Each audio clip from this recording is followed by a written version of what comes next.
اور زیتون میں کوئی خاص چیز ہے جس کی اللہ نے قرآن میں قسم اٹھائی ہے؟ اللہ تعالیٰ کی عادت ہے کہ کبھی بھی اپنے پیغمبروں کی خوراک وہ چیز نہیں بناتے جو صحت کے لیے نقصان دہ ہو، اور قرآن میں ایسی چیز کا تذکرہ نہیں کرتے بطور نعمت کے جو صحت کے لیے نقصان دہ ہو۔ تو اس یقیناً انجیر اور زیتون میں کوئی اضافی چیزیں ہیں کہ اللہ نے قرآن میں انار کا بھی ذکر کیا، اللہ نے انگور کا بھی ذکر کیا، مگر میرے علم میں ایسی کوئی آیت نہیں جس میں انار یا انگور کی قسم اٹھائی ہو۔ یہ بھی یقیناً بہت بہترین پھل ہے، لیکن انجیر اور زیتون کی اللہ قسم اٹھا رہے ہیں کہ یہ گواہ ہے کہ انسان بہت بہترین ہے۔ تو اس سے ایک تو پتہ یہ چلتا ہے کہ ہمیں انجیر اور زیتون کو اپنی خوراک میں شامل کرنا چاہیے۔ آج کل کیا کھایا جا رہا ہے؟ چائے پی جا رہی ہے، گٹکے کھا رہے ہیں لوگ، پان کھا رہے ہیں، الٹی الٹی چیزیں، بازار سے بنی ہوئی چیزیں، دودھ پیک خرید کے پی رہے ہیں جس کے دودھ ہونے پہ ہی شبہ ہے کہ پتہ نہیں یہ دودھ ہے بھی یا نہیں، اور ایک سوچی سمجھی سازش کے تحت بازاری چیزوں کو پروموٹ کیا جا رہا ہے، اس پہ اشتہار بازی پہ خرچہ کیا جا رہا ہے، ڈاکٹروں کو باقاعدہ خریدا جاتا ہے اور وہ جعلی چیزوں کے فضائل لوگوں کو سناتے ہیں۔ لوگ یہ سمجھتے ہیں کہ ڈاکٹروں میں دو نمبری ہو ہی نہیں سکتی، یہ غلط ہے۔ بہت سارے ڈاکٹر لوگوں کو بہت ساری غلط چیزوں پہ لگا رہے ہیں۔ کوئی بازار کی چیزوں سے آپ اجتناب کریں، اور وہ چیزیں جو اللہ نے انسان کی خوراک کا حصہ نہیں رکھی ہیں۔ سگریٹ اللہ نے انسان کے پینے کے لیے پیدا نہیں کی ہے، ہیروئن، چرس، یہ سب نشے کی چیزیں ہیں جو ہمارے مذہب میں ویسے ہی حرام ہیں، تو ان سے اجتناب کرنا چاہیے۔ انجیر اور زیتون کے کیا فضائل ہیں؟ میڈیکل سائنس نے ثابت کیا ہے، اور حکیم جو ہیں، ماہر حکیم ہیں، طبیب ہیں، وہ بھی بتاتے ہیں کہ یہ دو ایسی چیزیں ہیں جو انتہائی طاقتور ہیں، لیکن ان میں کمال یہ ہے کہ یہ آپ کے جسم میں چربی نہیں پیدا کرتی اگر اعتدال سے ان کا استعمال کیا جائے۔ ہم دیکھتے ہیں کہ جب بھی کوئی چیز بہت زیادہ انرجی دیتی ہے ہمیں، تو ساتھ ساتھ ایک اس کے ساتھ مصیبت یہ ہوتی ہے کہ موٹاپا بھی لاتی ہے، وہ چربی بھی بڑھاتی ہے، وزن بھی بڑھاتی ہے۔ لیکن انجیر بہت طاقتور چیز ہے، نہ صرف یہ کہ آپ کے جسم میں چربی بڑھاتی نہیں ہے بلکہ چربی کو ختم کرتی ہے، کولیسٹرول لیول آپ کا گراتی ہے۔ یہ زیتون میں بھی ایسے ہی ہے کہ زیتون آپ کی صحت کے لیے انتہائی مفید اور بہت طاقتور ہے، اور کولیسٹرول لیول آپ کا کم کرتا ہے، لیکن یہ ضروری ہے کہ اعتدال سے ہو۔ اگر آپ بہت زیادہ کھانا شروع کر دیں گے تو پھر زیتون بھی چربی پیدا کرتا ہے۔ ظاہر ہے اعتدال تو ہر چیز میں ضروری ہے۔ اور کچھ چیزیں ایسی ہیں انجیر اور زیتون میں جو میڈیکل سائنس کہتی ہے کہ انجیر پیٹ کے کیڑوں کو ختم کرتی ہے، انجیر قبض کو ختم کرتی ہے۔ قبض کا سب سے بہترین علاج ہی انجیر ہے۔ لوگ اس طرف توجہ نہیں دیتے، دوائیں کھاتے ہیں، ایلوپیتھک دوائیں کھاتے ہیں، اس کے سائیڈ ایفیکٹ بہت سارے ہوتے ہیں۔ تو اگر ہم اپنی خوراک میں روزانہ کچھ نہ کچھ انجیر کا استعمال رکھیں تو بہت ساری بیماریوں سے انشاءاللہ ہماری حفاظت ہو جائے گی۔ انجیر میں خاص بات یہ بھی ہے کہ یہ خون پیدا کرتی ہے، صالح خون جسم میں بناتی ہے، لیکن انجیر کے استعمال کا طریقہ یہ ہے کہ اس کو بہت زیادہ چبا کے کھانا چاہیے اچھی طرح۔ زیتون میں بھی اللہ نے بہت کچھ رکھا ہے۔ قرآن مجید میں اللہ تعالیٰ نے زیتون کی الگ سے بھی فضیلت بیان کی ہے۔ فرمایا کہ اللہ نے اپنے نور کی مثال دی ہے قرآن میں، اللہ نور السماوات والارض مثل نورہ کمشکات فیہا مصباح المصباح فی زجاجہ الزجاجۃ کأنہا کوکب دری یوقد من شجرۃ مبارکۃ زیتونۃ لا شرقیۃ ولا غربیہ۔ اللہ نے فرمایا کہ میری مثال اس نور کی ہے، یعنی ہدایت کی ہے، کہ جیسے کسی اندھیرے میں کوئی چراغ رکھا ہو۔ اب اس چراغ میں اللہ نے مثال کس دی ہے؟ یعنی زیتون کی دی ہے، کہ وہ چراغ جس کو زیتون کے تیل سے جلایا جا رہا ہو، یعنی ایسے تیل سے جو مبارک درخت سے نکالا گیا ہو۔ تو اللہ نے وہاں بھی قرآن مجید میں سورہ نور میں بھی زیتون کے درخت کو اللہ نے مبارک درخت کہا ہے۔ ایک اور مقام پہ قرآن مجید نے زیتون کی تعریف کی ہے، فرمایا کہ وَشَجَرَةً تَخْرُجُ مِن طُورِ سَيْنَاءَ تَنبُتُ بِالدُّهْنِ وَالصِّبْغِ لِلْآكِلِينَ۔ اللہ وہ ذات ہے جس نے ایسا درخت پیدا کیا جو طور سینا میں پیدا ہوتا ہے، یعنی کوہ طور میں پیدا ہوتا ہے وہ درخت، اور تنبت بالدہن جو تیل لے کر پیدا ہوتا ہے، اور صبغ للآکلین کھانے والوں کے لیے سالن کا کام دیتا ہے، یعنی لوگ روٹی اس تیل سے لگا کے کھاتے ہیں، سالن کا کام دیتا ہے وہ۔ تو اب یہاں مناسبت دیکھیں کہ اللہ نے زیتون کا اس آیت میں ذکر کیا اور ساتھ ساتھ بتایا کہ یہ وہ زیتون ہے جو کوہ طور پہ پیدا ہوتا ہے، اور کوہ طور ویسے ہی ایک ایسی جگہ ہے جہاں اللہ نے لوگوں کی ہدایت کے لیے وحی کو نازل کیا۔ تو پتہ یہ چلا کہ زیتون میں جہاں جسمانی فوائد ہیں وہاں کچھ روحانی فوائد بھی ہیں، کیونکہ اللہ نے اس کو مقدس جگہ پہ پیدا کیا ہے، اور وہاں کا تذکرہ اللہ نے کوہ طور کا تذکرہ اس کے ساتھ ساتھ کیا ہے۔ اور اس آیت میں بھی ایسا ہی ہے، جہاں اللہ نے زیتون کا ذکر کیا آگے فوراً وطور سینا، کوہ طور کی اللہ نے قسم اٹھائی ہے. تو اس سے پتہ چلتا ہے کہ زیتون میں جہاں جسمانی فوائد ہیں کچھ روحانی فوائد بھی ہیں. روحانی کا مطلب یہ کہ اس کے کھانے سے عین ممکن ہے کہ آپ کی کچھ روحانی ترقی بھی ہو, شاید اللہ کی محبت میں اضافہ ہو, گناہوں سے نفرت پیدا ہو, یا اس کے سے جسم میں کوئی ایسی تبدیلی آتی. میں کوئی یقینی بات نہیں کر رہا, لیکن قرآن میں اس طرف اشارہ ملتا ہے. اس سے ہمیں کیا پتہ چلتا ہے کہ یہ جو ہم مختلف قسم کے کوکنگ آئل استعمال کر رہے ہیں ان سے آہستہ آہستہ اپنی جان چھڑانی چاہیے اور نیچرل چیزوں پہ آنا چاہیے. ایک آپ کو میں ایک تحقیق یہ بھی بتاتا ہوں کہ میڈیکل سائنس یہ کہتی ہے کہ یہ جو کولیسٹرول ہے نا اور یہ چربی ہے یہ دیسی گھی سے نہیں پیدا ہوتی. یہ ہم جو آرٹیفیشل آئل استعمال کر رہے ہیں جن میں پتہ نہیں کیا کیا ملایا جاتا ہے, اس سے نقصان ہوتا ہے, جبکہ لوگ دیسی گھی سے اجتناب کرتے ہیں.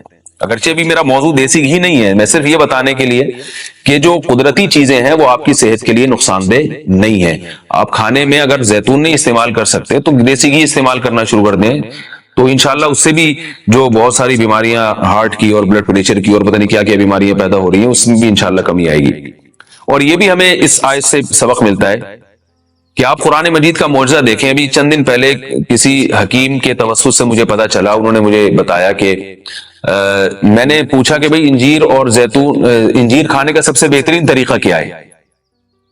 تو ان حکیم صاحب نے بتایا کہ آپ انجیر کو زیتون میں ڈبو کے استعمال کریں, یعنی انجیر کے ٹکڑے کریں اور 2-3 چمچے زیتون کپ میں ڈالیں اور اس میں انجیر کے ٹکڑے کر کے ڈبو دیں آپ اس میں, اور رات کو آپ ڈبو دیں اور صبح اس کو استعمال کر لیں, وہ زیتون بھی کھا لیں ساتھ میں.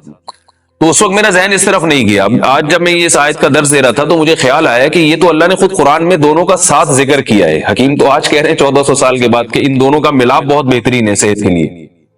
تو قرآن میں اللہ نے کیسے دونوں کا ساتھ ساتھ تذکرہ کیا ہے؟ تو یہ عجیب اتفاق ہے اور بلکہ قرآن کی بلاغت ہے اور قرآن کا ایک قسم کا معجزہ ہے کہ آج بہت ساری چیزیں جن کی تحقیق ہو رہی ہیں وہ قرآن میں اللہ تعالیٰ نے ان کے اشارے پہلے سے دے دیے ہیں. انجیر اگر آپ زیتون میں ڈبو کے استعمال کرتے ہیں تو اس کے کیا فوائد ہیں؟ ایک فائدہ تو یہ ہے کہ انجیر کو چبانا آسان ہو جاتا ہے, ورنہ انجیر بہت سخت چیز ہوتی ہے, اس کا چبانا آپ کے لیے مشکل ہے. جب آپ اس کو زیتون میں ڈبو دیں گے آپ صبح جب کھائیں گے تو آپ کو پتہ چلے گا کہ وہ نرم ہو گئی ہے, اس کا کھانا آسان ہے. اور دوسرا فائدہ یہ کہ اس سے زیتون کا کھانا بھی آسان ہو جاتا ہے. آپ اگر زیتون ویسے ہی چمچہ بھر کے پیئیں گے تو جو لوگ زیتون کے عادی نہیں ہیں ان کے لیے مشکل ہے اس طرح سے پینا, وہ ٹیسٹ گین ہوتے ہوتے کافی ٹائم لگتا ہے. جب آپ انجیر کو زیتون میں ڈبو دیں گے تو کیا ہوگا کہ وہ کافی حد تک تیل جو ہے وہ انجیر اس کا جذب کر لے گا. پھر جب آپ استعمال کریں گے تو وہ تیل کا استعمال بھی ہوگا, مگر وہ تیل کی ایک خاص قسم کی جو ایک مہک ہوتی ہے جس سے بعض لوگ جس کو پسند نہیں کرتے, تو اس مہک سے بھی آپ کی جان چھوٹ جائے گی اور آپ وہ آسانی سے کھا سکیں گے. دوسرا فائدہ اس کا یہ ہوتا ہے کہ یہ جو کمبینیشن ہے انجیر اور زیتون کا, کچھ فائدے انجیر میں ہیں جو زیتون میں نہیں, کچھ فائدے زیتون میں ہیں جو انجیر میں نہیں. تو یہ کمبینیشن ایسا ہوتا ہے کہ آپ کو ایک صحت کے لیے ایک بہترین ٹونک مل جاتا ہے, کولیسٹرول لیول آپ کا کم ہو جاتا ہے, قبض آپ کا ختم ہو جاتا ہے. یعنی اطباء یہ کہتے ہیں کہ یہ 2 آتشہ بن جاتا ہے, یعنی انجیر کا فائدہ بھی ڈبل ہو جاتا ہے اور زیتون کا فائدہ بھی اس سے ڈبل ہو جاتا ہے. تو جب اللہ نے قرآن مجید میں ایک چیز کا بہت اہتمام سے تذکرہ کیا ہے تو ہمیں اس کو استعمال میں لانا چاہیے. میں نے عربوں کو دیکھا ہے وہ بہت زیادہ انجیر اور زیتون کا استعمال کرتے ہیں, مگر ہمارے ہاں صبح صبح لوگ جیم کا استعمال کر لیں گے, شہد نہیں استعمال کرتے, اور بچوں کو ٹافیاں کھلا دیں گے, انجیر نہیں کھلائیں گے کبھی بھی. میں اپنے والد صاحب کو دیکھتا تھا وہ ہمیں انجیر لا کے دیا کرتے تھے, ہم کھاتے تھے اس کو شوق سے, والد صاحب خود بھی استعمال کرتے تھے. تو والدین کو چاہیے کہ بچوں کو ان چیزوں پہ ڈالیں. میٹھا کھانے کا بچوں کو شوق ہوتا ہے تو آپ ٹافی یا چاکلیٹ کے بجائے آپ ان کو انجیر کھلا دیں, آپ ان کو کوئی ایسے پھل فروٹ کھلا دیں, شہد کھلا دیں. تو ان چیزوں پہ لانا چاہیے کیونکہ اللہ تعالیٰ نے صحت کی حفاظت کا بھی ہمیں حکم دیا ہے, قرآن و سنت میں اس کا بہت تاکید سے حکم ہے. جو دماغی بیماریاں نا بہت اسپیڈ کے ساتھ بڑھ رہی ہیں, بہت اسپیڈ کے ساتھ. دیکھو ایک اصول یاد رکھو کہ آپ اگر ہاتھوں سے وزن اٹھانا چھوڑ دیں تو ہاتھ کیا طاقتور ہو جائیں گے؟ بولو نا, کمزور ہو جائیں گے. آپ کیا میں انرجی سیو کر رہا ہوں, ہاتھ کی انرجی کیا کر رہا ہوں؟ سیو. وزن نہیں اٹھا رہا میں تو سیو ہوگی. آپ اگر ٹانگوں سے چلنا چھوڑ دو تو ٹانگیں مضبوط ہو جائیں گی کیا؟ بولنے پر گورنمنٹ نے پابندی لگائی ہے. تو یاد رکھو جب ہم بچپن سے ہی نا ٹینشنوں کے اگر ہم عادی ہوتے ہیں, کچھ نہ کچھ ٹینشن ملتی رہتی ہے, تو انسان کے جو اعصاب ہے نا وہ ٹینشن برداشت, ٹینشن کا ویٹ اٹھاتے اٹھاتے باڈی بلڈر بن جاتے ہیں, وہ یعنی ویٹ لفٹر بن جاتے ہیں وہ. اور اگر بچپن سے ہی ٹینشن کوئی مل ہی نہیں رہی ہو